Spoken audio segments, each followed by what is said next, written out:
In ancient China, there was a monarch named Yao, with a capital city in today's Shanxi province, China, who built lakes and managed floods so that they would serve the people for farming, as well as making calendars so that people would know when to sow and when to harvest.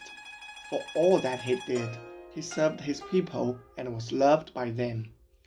He married a beautiful girl named Nu Huang, who carefully assisted Yao when he was busy with his official duties, so that Yao could rule the country with peace of mind. One night, the Nu Huang, who had fallen asleep, heard in her sleep the sound of a clear bird song. She followed the sound and chased after it, and suddenly the sky thundered, and Nu Huang saw a bird with an eagle's head and human claws circling in the air. And the bird screamed fiercely. Nu Huang suddenly woke up from her sleep, only to realize that it was a nightmare.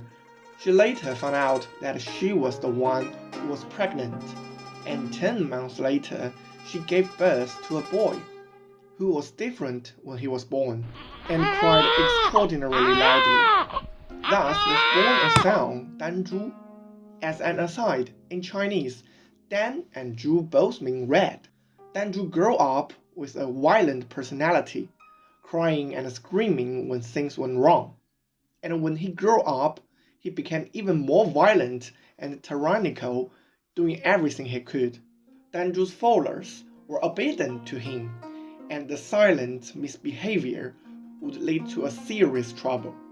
At that time, the world was flooded and Yao was busy with flood control, while Danzhu ordered a big boat to be made and traveled on it. Danzhu was accustomed to living on the water and said, "I hope this flood is endless so that his boat can always travel along the water." There was no regard for the people at all. Later, one of Yao's ministers, Yu, calmed the flood, and the world returned to normal. The people were able to live and farm normally, while Danzhu was unable to row his boat on the water, so he ordered his followers to push his boat on the land. Danzhu's atrocities caused a reaction from the whole country, much to the chagrin of Yao, who was out on an expedition. Seeing his son Danzhu being so tyrannical, he returned home to discuss with the Nu Huang. Finally, Yao invited Weiqi. Mulberry wood was used as board. Rhino horn and ivory were used as the Weiqi stones.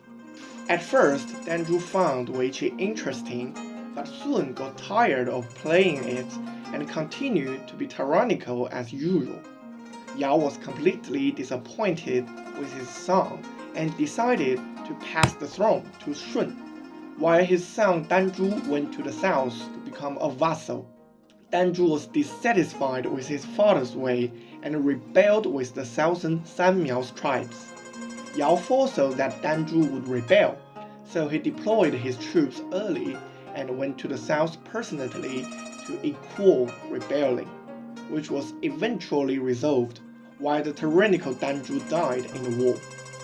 And that's how Weiqi invited in Chinese history. Thanks for your watching, and if you have suggestions, please let me know in the comments.